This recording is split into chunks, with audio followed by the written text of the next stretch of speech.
Kedua, hukum-hukum ini akan menjadikan Anda seorang juru bahasa isyarat yang ulung atau bahasa tubuh yang ulung.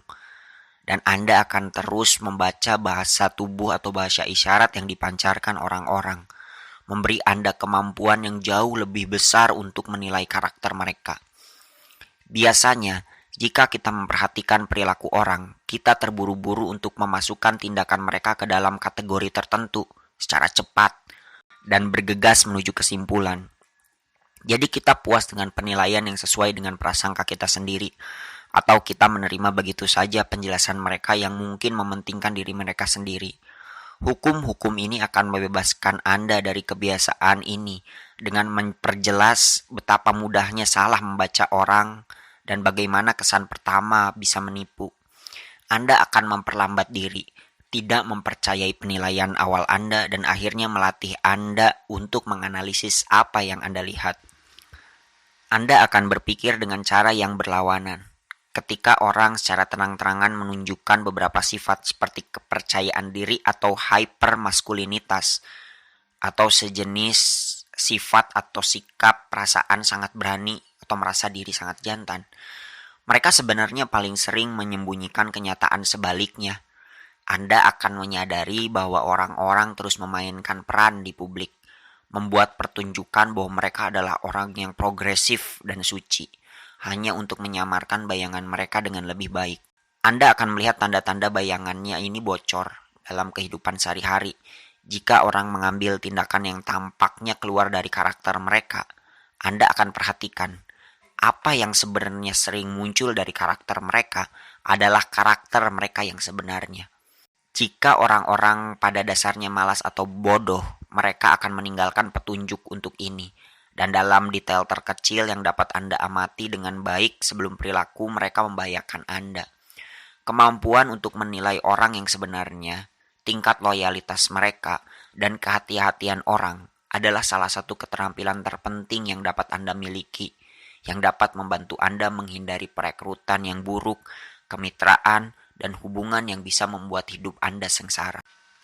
Ketiga, hukum-hukum ini akan memberdayakan Anda untuk memahami dan mengatasi tipe manusia toksik atau racun yang mau tidak mau mungkin akan masuk ke dalam kehidupan Anda dan cenderung menyebabkan kerusakan emosional jangka panjang. Orang yang agresif, iri, dan manipulatif biasanya tidak mengumumkan diri mereka seperti itu. Mereka telah belajar untuk tampil menawan di pertemuan awal, untuk menggunakan sanjungan dan cara lain untuk melucuti senjata kita atau menurunkan kewaspadaan kita. Ketika mereka mengejutkan kita dengan perilaku buruk mereka, kita akan merasa dikhianati, marah, dan tidak berdaya. Mereka menciptakan tekanan konstan. Mengetahui bahwa dalam melakukan itu mereka membanjiri pikiran kita dengan kehadiran mereka, membuat kita 2 kali lipat sulit untuk berpikir lurus dan menyusun strategi. Hukum-hukum ini akan mengajari Anda cara mengidentifikasi jenis ini terlebih dahulu, yang merupakan pertahanan terbesar Anda melawan mereka. Entah Anda akan menghindari diri dari mereka atau meramalkan tindakan manipulatif mereka. Anda tidak akan buta dan dengan demikian akan lebih mampu menjaga emosi Anda seimbang. Anda akan belajar untuk secara mental memotongnya menjadi ukuran kecil dan fokus pada kelemahan mencolok dan rasa tidak aman di balik semua gertakan mereka. Anda tidak akan jatuh cinta pada mitos mereka, dan ini akan menetralisir kekuatan utama mereka, yaitu intimidasi. Anda akan mencemooh cerita yang mereka bumbui agar lebih tampak indah dan mengetahui alasan cerita tersebut adalah untuk perilaku egois mereka. Kemampuan Anda untuk tetap tenang akan membuat mereka marah dan sering mendorong mereka untuk melampaui batas atau membuat sebuah kesalahan. Alih-alih terbebani oleh pertemuan dengan manusia jenis toksik atau racun ini, Anda bahkan mungkin akan datang untuk menghargai mereka sebagai kesempatan untuk mengasah keterampilan penguasaan diri Anda dan menguatkan diri Anda. Mengakali hanyalah salah satu jenis yang akan memberikan Anda kepercayaan diri bahwa Anda dapat menangani orang yang terburuk dari sifat-sifat alami manusia ini. Keempat, hukum-hukum ini akan mengajari Anda tingkatan sejati untuk memotivasi dan mempengaruhi orang, membuat jalan hidup Anda menjadi lebih mudah. Biasanya ketika kita menemui penolakan terhadap ide atau rencana kita, Kita tidak bisa membantu mencoba mengubah pikiran orang secara langsung dengan berdebat, berceramah, atau membujuk mereka, yang semuanya justru membuat mereka lebih defensif. Hukum-hukum ini akan mengajari Anda bahwa orang secara alami keras kepala dan tahan terhadap pengaruh. Anda harus memulai upaya apapun dengan menurunkan resistensi mereka dan tidak pernah secara tidak sengaja memberi makan kecenderungan defensif mereka. Anda akan melatih diri Anda untuk melihat ketidakamanan mereka dan tidak pernah secara tidak sengaja menggerakkan mereka ke atas menjadi lebih tidak aman. Anda akan berpikir dalam hal kepentingan pribadi dan bahwa pendapat mereka sendiri kadang perlu divalidasi untuk mencapai kepentingan pribadi Anda.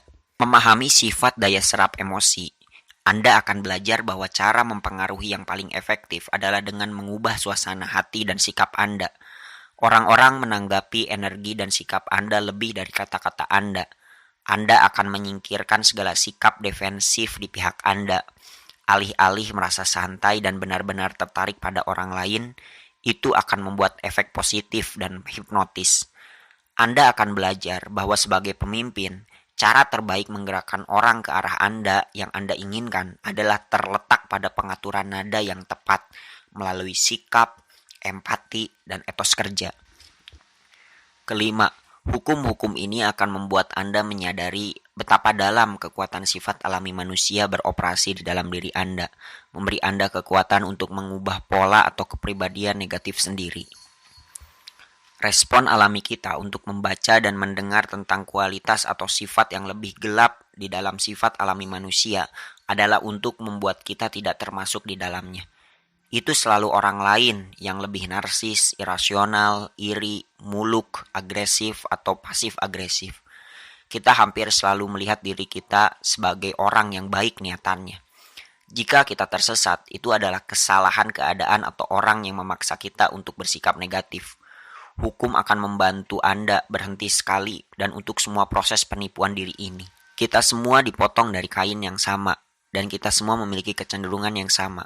Semakin cepat Anda menyadari hal ini, semakin besar kekuatan Anda dalam mengatasi potensi sifat negatif ini yang ada dalam diri Anda. Anda akan memeriksa motif Anda sendiri, melihat bayangan Anda sendiri, dan menyadari kecenderungan pasif agresif Anda sendiri. Ini juga akan membuat Anda menjadi lebih mudah untuk menemukan ciri-ciri seperti itu pada orang lain. Anda juga akan menjadi lebih rendah hati, menyadari bahwa Anda tidak lebih unggul dari orang lain dengan cara yang Anda bayangkan. Ini tidak akan membuat Anda merasa bersalah atau terbebani oleh kesadaran diri Anda ini. Tetapi justru sebaliknya, Anda akan menerima diri Anda sebagai individu yang utuh, merangkul kebaikan dan yang buruk, menjatuhkan citra diri palsu Anda sebagai orang yang suci. Anda akan merasa terbebas dari kemunafikan Anda dan bebas menjadi diri sendiri. Orang akan tertarik pada kualitas ini di dalam diri Anda. Keenam, hukum-hukum ini akan mengubah Anda menjadi lebih berempati secara individu, menciptakan ikatan yang lebih dalam dan lebih memuaskan dengan orang-orang di sekitar Anda. Kita manusia dilahirkan dengan potensi yang luar biasa untuk memahami orang pada tingkat yang tidak hanya intelektual. Ini adalah sebuah kekuatan yang dikembangkan oleh nenek moyang kita yang paling awal, di mana mereka belajar bagaimana untuk mengintuisi suasana hati dan perasaan orang lain dengan menempatkan diri mereka dalam perspektif mereka. Hukum akan menginstruksikan Anda tentang cara mengeluarkan kekuatan laten ini untuk derajat setinggi mungkin. Anda akan belajar untuk perlahan-lahan memotong monolog atau perenungan dalam diri Anda dan mendengarkannya lebih dekat. Anda akan melatih diri Anda untuk mengasumsikan sudut pandang orang lain sebaik mungkin. Anda akan menggunakan imajinasi dan pengalaman Anda untuk membantu merasakan bagaimana perasaan mereka. Jika mereka menggambarkan sesuatu yang menyakitkan, Anda memiliki rasa sakit Anda sendiri, momen untuk dimanfaatkan sebagai analog. Anda tidak akan hanya intuitif, melainkan Anda akan menganalisi informasi yang Anda peroleh dalam empati ini. Fashion menambah wawasan. Anda akan terus berputar di antara empati dan analisis, selalu perbarui apa yang Anda amati dan tingkatkan kemampuan untuk melihat dunia melalui mata mereka. Anda akan melihat fisik sensasi koneksi antara Anda dan yang lain yang akan muncul dari praktek ini. Anda akan membutuhkan tingkat kerendahan hati dalam proses ini. Anda tidak akan pernah bisa tahu persis apa yang dipikirkan orang dan justru Anda akan mudah membuat kesalahan. Jadi, Anda tidak boleh terburu-buru untuk menilai, tetapi tetap terbuka untuk belajar lebih banyak. Orang-orang lebih kompleks dari yang Anda bayangkan. Tujuan Anda adalah untuk melihat sudut pandang mereka lebih baik. Saat Anda melewati proses ini, itu akan menjadi seperti otot yang semakin kuat semakin Anda melatihnya. Menumbuhkan empati seperti itu akan memiliki manfaat yang tak terhitung banyaknya. Kita semua egois, terkunci di dunia kita sendiri. Ini adalah terapi dan pengalaman yang membebaskan untuk ditarik keluar diri kita dan masuk ke dalam dunia orang lain. Inilah yang menjadi daya tarik film atau segala bentuk fiksi, memasuki pikiran dan perspektif orang yang sangat berbeda dari diri kita. Melalui latihan ini, seluruh cara berpikir kita akan bergeser. Anda akan melatih diri Anda untuk melepaskan prasangka, untuk hidup dalam momen, dan untuk terus menyesuaikan ide-ide atau pengetahuan Anda tentang orang-orang. Anda akan temukan fluiditas seperti itu yang mempengaruhi cara Anda mengatasi masalah secara umum. Anda akan menemukan diri Anda menghibur kemungkinan lain, mengambil alternatif perspektif. Inilah inti dari berpikir kreatif. Akhirnya, hukum-hukum ini akan mengubah cara Anda melihat potensi diri Anda sendiri, membuat Anda sadar akan diri ideal yang lebih tinggi di dalam diri Anda, dan bahwa Anda ingin mengeluarkannya. Kita dapat mengatakan bahwa kita manusia memiliki dua diri yang berlawanan dalam diri kita, yang lebih rendah dan lebih tinggi. Bagian bawah cenderung lebih kuat, kekuatannya menarik kita menjadi reaksi yang emosional dan postur defensif, membuat kita merasa benar sendiri dan lebih unggul dari orang lain. Itu membuat kita segera mengambil kesenangan yang sesaat dan teralihkan oleh gangguan sementara, selalu mengambil jalan yang paling sedikit perlawanannya. Dia mendorong kita untuk mengadopsi apa yang orang lain pikirkan, kehilangan diri kita sendiri dan justru berbaur dan menjadi sama dengan kelompok. Kita merasakan dorongan dari diri yang lebih tinggi ketika kita ditarik keluar dari diri kita, ingin terhubung dengan orang lebih dalam lagi, untuk menyerap pikirannya, untuk berpikir alih-alih bereaksi, atau mengikuti jalan kita sendiri dalam hidup, dan untuk menemukan apa yang membuat kita unik. Semakin rendah, maka semakin banyak sisi hewan dan reaktif dari sisi kita. Sisi ini mudah sekali masuk. Sedangkan semakin tinggi sisinya, maka semakin manusiawilah sifatnya. Sisi yang membuat kita berpikir dan sadar diri. Karena impuls atau dorongan sisi yang lebih tinggi adalah yang lebih lemah. Menghubungkannya membutuhkan usaha dan wawasan. Mengeluarkan diri ideal ini dalam diri kita adalah apa yang benar-benar kita inginkan. Karena hanya dalam mengembangkan sisi diri kita inilah kita manusia merasa benar-benar terpenuhi. Buku ini akan membantu Anda mencapai ini dengan membuat Anda menyadari potensi elemen positif dan aktif yang terkandung dalam setiap hukum. Mengetahui kecenderungan kita yang irasional, Anda akan belajar untuk menyadari bagaimana emosi Anda mewarnai pemikiran Anda. Bab 1. Memberi Anda kemampuan untuk mengurangi mereka dan menjadi benar-benar rasional. Mengetahui cara sikap kita dalam hidup untuk mempengaruhi apa yang terjadi pada kita dan seberapa alami pikiran cenderung menutup karena takut. Bab 8. Anda akan belajar caranya menempa sikap yang ekspansif dan tak kenal takut. Mengetahui Anda memiliki kecenderungan untuk membandingkan diri sendiri dengan orang lain. Bab 10.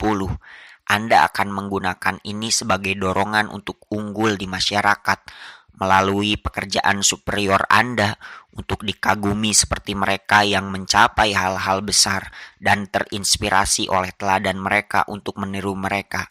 Anda akan mengerjakan keajaiban ini pada setiap kualitas utama.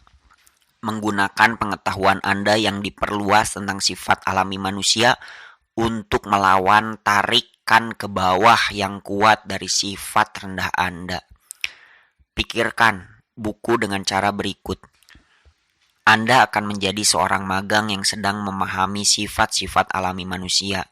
Anda akan mengembangkan beberapa keterampilan, bagaimana cara mengamati dan mengukur karakter sesama manusia, dan melihat ke kedalaman Anda sendiri.